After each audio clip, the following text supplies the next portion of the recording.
Sarah walked briskly through the sterile, white hallways of the hospital, her mind a constant whirl of thoughts. Another shift, another day. She wasn't sure when she'd stopped feeling the excitement of helping people, but somewhere along the way, it had faded.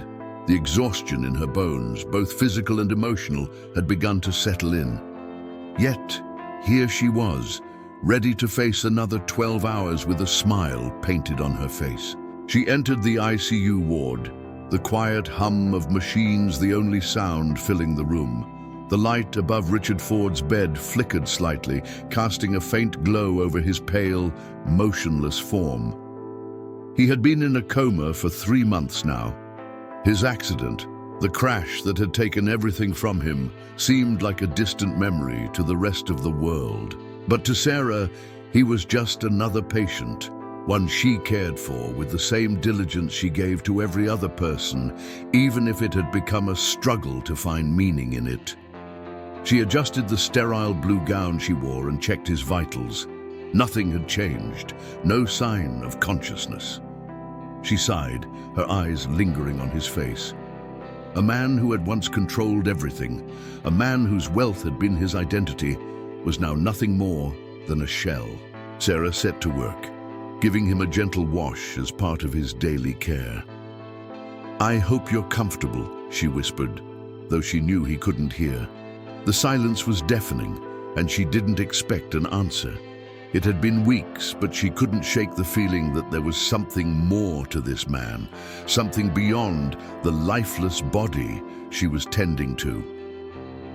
She let out a small sigh, moving to his other side. "Sometimes, I wish I could make a difference.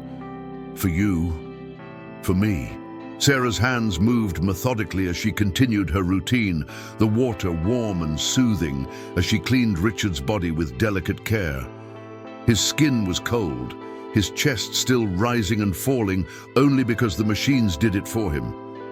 The monotony of it all started to get to her, but she kept going, trying to focus on the task in front of her. She wiped his forehead gently, her fingers lingering on his skin. "I know this must be strange for you," she said, almost to herself, though she had said it before. Her voice was soft, like a whisper to the walls that barely contained the room's quiet tension. "I can't imagine what it must feel like. Trapped, unable to move, unable to speak." Her words echoed in the stillness of the room. Was she speaking to him, or was she simply filling the silence? She had often wondered if there was any point in her daily conversations with the coma patients, those who, like Richard, seemed unreachable, trapped in their own worlds of unconsciousness. But something about Richard's face, the faint lines of his brow, made her feel like maybe, just maybe, he could hear her. Sarah paused for a moment, adjusting the gown on his body. "I wish I knew you better," she continued, her voice softening with a touch of vulnerability. "I'd like to think you're not just this body I'm caring for, but someone with a story, someone with dreams." The thought lingered as she worked, a quiet longing in her chest. She shook it off, focusing again on her tasks. But somehow this time, something felt different. She stood back for a moment, watching his face as if waiting for something. A sign, an answer. But nothing came. As the days passed, Sarah's routine with Richard became less mechanical and more personal. Every time she bathed him, she found herself speaking to him more openly, more honestly. It wasn't just about the physical care anymore. It felt like something deeper, like she was offering him pieces of herself, in the hope that maybe, just maybe, he could hear her. She often found herself confiding in him about things she rarely admitted to anyone else. Today, as she carefully adjusted his pillow, Sarah spoke softly, almost as though she were telling a secret. "I've been thinking a lot about what it means to really live," she said. "To wake up and feel something. To feel alive." She paused, letting her words hang in the air for a moment. "I haven't felt alive in a long time, Richard. I've been just going through the motions, like a robot. But I'm not a robot, am I? She watched him carefully as she spoke, her fingers brushing over his arm as she bathed him. For a brief moment, she felt something, a subtle shift, a change in the way his body reacted to her touch. It was almost imperceptible, but for Sarah, it felt like a spark of life. She froze for a second, her heart racing. Had he moved, or had she imagined it? She leaned in closer, her eyes searching for any sign of consciousness. Richard's eyes remained closed, his breathing steady and rhythmic, but she couldn't shake the feeling that something had changed. Taking a deep breath, Sarah whispered, "I hope you're still with me, Richard. I really do." The following days seemed to blur together in a haze of routine. Sarah continued her care for Richard, but now there was something different in her approach. She couldn't quite explain it, but she began speaking to him more frequently, as if her words mattered more than just filling the silence. There was a quiet intimacy in those moments, an unspoken bond that formed between them. Every morning, she'd check his vitals, adjusting the machines and making sure his body was as comfortable as possible. Then, she'd begin her ritual of bathing him. Each day, she would talk to him about the world outside, about her life, her struggles, her dreams. She even started sharing bits of her favorite memories, like the time she'd gone hiking in the mountains, the smell of fresh pine trees, and the feeling of the cool wind against her face. "I used to love the mountains," she told him one morning, her voice soft but tinged with nostalgia. "I'd go up there when things felt heavy. The air up there, it was like it could clear my mind." Sarah paused for a moment, her hands gently lathering soap on Richard's chest. "I don't know why I'm telling you all this. Maybe I just need someone to listen." She had no way of knowing if he could hear her, but over the past few days, she had started to feel something in her heart that she hadn't felt in a long time. A flicker of hope. A tiny voice inside her kept telling her that maybe, just maybe, he was listening, that her words were somehow reaching him. For the first time in weeks, Sarah felt a lightness in her chest, a quiet belief that maybe her words could make a difference. It was a quiet afternoon when Sarah found herself standing beside Richard's bed, a moment of stillness between them. She had been wiping down his arm, her hands moving with practiced ease, but something in the room felt different today, heavier, as if the air itself were holding its breath. She couldn't explain it, but there was a strange energy in the room, an unspoken connection that she couldn't ignore. She sat down in the chair beside his bed, resting her head against the back of it for a moment, closing her eyes. The exhaustion that had been creeping into her bones over the past week settled in, but this time there was something else, a rawness she couldn't shake. She let out a long sigh and leaned forward, her elbows resting on her knees. "Richard," she whispered almost in a daze, "I don't know if you can hear me, but I need you to know something." She paused, gathering her thoughts, her voice becoming a little shakier. "I've been so lost lately, just going through the motions, you know? I don't feel like I've really been living, like I'm stuck in a routine, stuck in a life that's not my own." She could feel the weight of her words settling around her chest tight as she continued. "I don't want to be like this anymore. I want to feel something, anything. I want to feel like there's hope, Richard. I need to believe that change is possible for both of us." There was silence again, but this time Sarah wasn't sure if it was the same kind of silence she had come to know. Something about it felt different, a little more charged. She stood up, straightening her back. "I just hope you can hear me, even if it's just a little." It was the sound of a subtle shift in the rhythm of Richard's breathing that caught Sarah's attention. She paused, the cloth she had been using to wipe his forehead frozen in mid-air. The familiar, steady beeping of the heart monitor had suddenly slowed, just a fraction, but enough to make her heart race. "Richard," she murmured, her voice tentative, unsure if she had just imagined the change. She placed her hand on his chest, feeling the steady rise and fall of his breath, and then she noticed something else.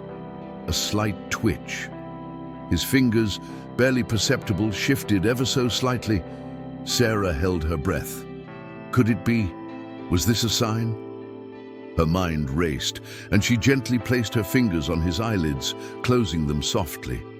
She felt a flicker of hope, something she hadn't allowed herself to feel in weeks. She leaned in closer, her eyes scanning his face for any sign of movement, any indication that this was real. And then it happened. His lips parted slightly, and in a soft, hoarse whisper he said, "I heard you." Sarah's breath caught in her throat. She stepped back, her heart pounding in her chest. She could hardly believe what she had just heard. The world around her seemed to stand still as the words hung in the air, impossibly real. "I heard you, Sarah," Richard repeated, his voice barely a rasp, but unmistakable. Tears filled Sarah's eyes as she knelt beside his bed. "Richard," she whispered, her voice trembling, "you're awake." He blinked slowly, his eyes fluttering open for the first time in weeks, searching the room with confusion and disbelief. But his gaze settled on her, and he managed a faint smile. "I heard you," he repeated again, his voice growing stronger. And in that moment, Sarah knew. The impossible had happened. The days following Richard's awakening were a whirlwind. Sarah stayed by his side every moment she could, watching in awe as he slowly regained his strength, both physically and emotionally. The first few days were filled with confusion and disorientation, but with each passing hour, Richard's clarity returned. He remembered everything about his life, the crash, the pain, the months in the coma.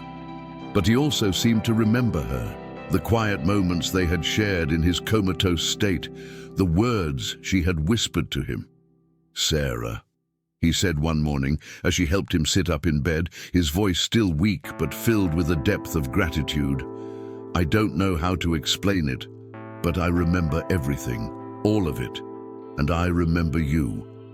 Tears pricked at Sarah's eyes, but she blinked them away quickly. "You're still here," she said softly, a tremor in her voice. "You're really here." "I am," Richard said, his eyes meeting hers with a quiet intensity. "And I've been listening even when I couldn't respond. I heard every word you said." Sarah nodded, feeling a lump form in her throat. She had spent so many weeks doubting the significance of her words, unsure if they had ever reached him. But now, hearing him speak with such certainty, she felt a rush of emotion. "I thought I was just talking to a machine," Sarah admitted, her voice barely above a whisper. "But I needed to believe you could hear me." Richard reached out, his hand shaky but purposeful, and took hers. "You gave me hope when I had none. And now, I want to give you the same. We both have a second chance at life, Sarah. A new beginning." The words hung between them, heavy with promise, as Sarah squeezed his hand. Maybe, just maybe, this was the moment when everything would finally change. In the weeks that followed, Richard's recovery was nothing short of miraculous. But for Sarah, it wasn't just his physical healing that had her captivated. It was the transformation that seemed to be happening within herself too.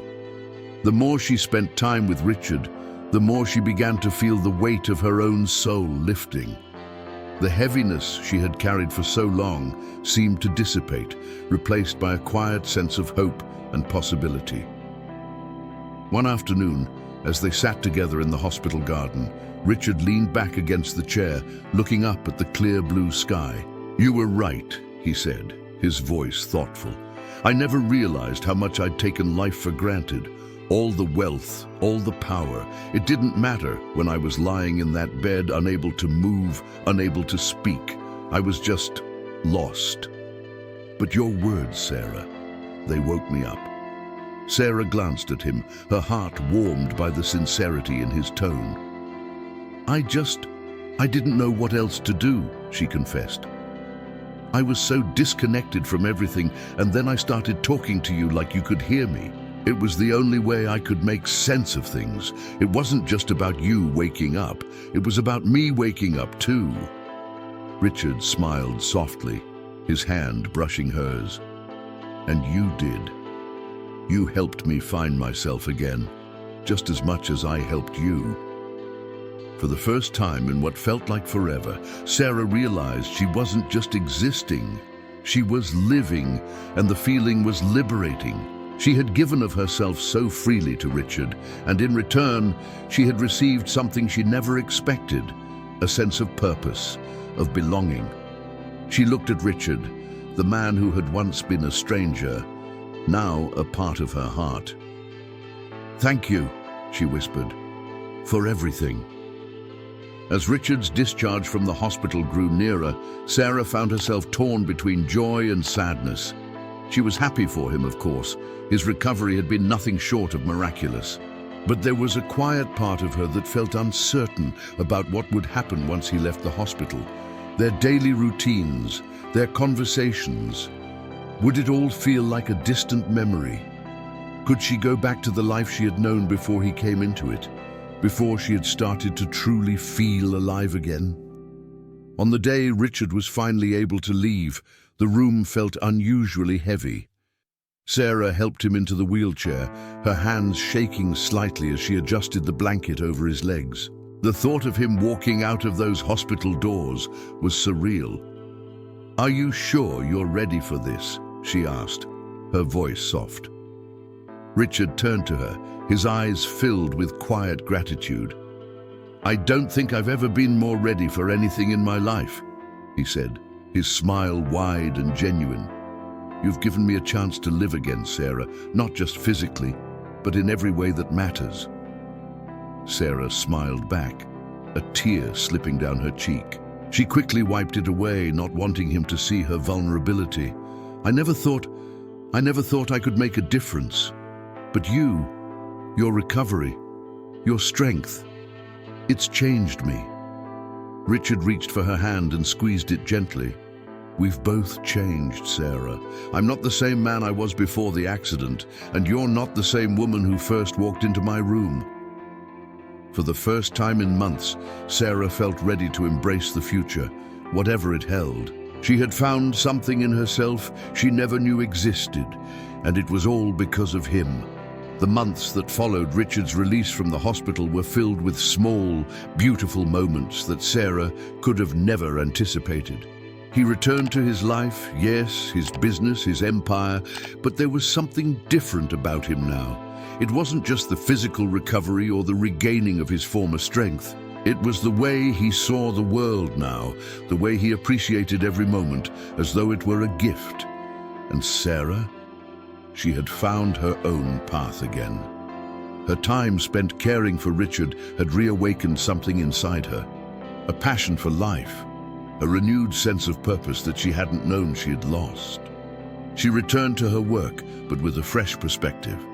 The heaviness in her heart had been replaced with a sense of clarity. One evening, Richard called her. "Sarah," he said, his voice warm and familiar, "I've been thinking a lot lately about everything that's happened." "I've been thinking a lot too," Sarah replied softly, her heart fluttering as she listened. It was as if the words they shared now had a deeper meaning, a weight to them that spoke of everything they had been through together. "I want to thank you," Richard said, his voice low. "You saved me, Sarah, in more ways than one. And I need you to know something. What we shared, what you did for me, it changed my life." Tears welled in Sarah's eyes. "Richard, I didn't save you. You saved yourself. But I'm so glad I was there." A silence passed between them, and then Richard spoke one last time. "I know, and I will never forget you." And with those final words, Sarah knew that her journey too had come full circle. If you enjoyed this story, don't forget to hit that like button and subscribe to the channel for more amazing content. We'd love to hear your thoughts, so make sure to leave a comment down below and tell us what you thought of the story. Your feedback means a lot to us. See you in the next video.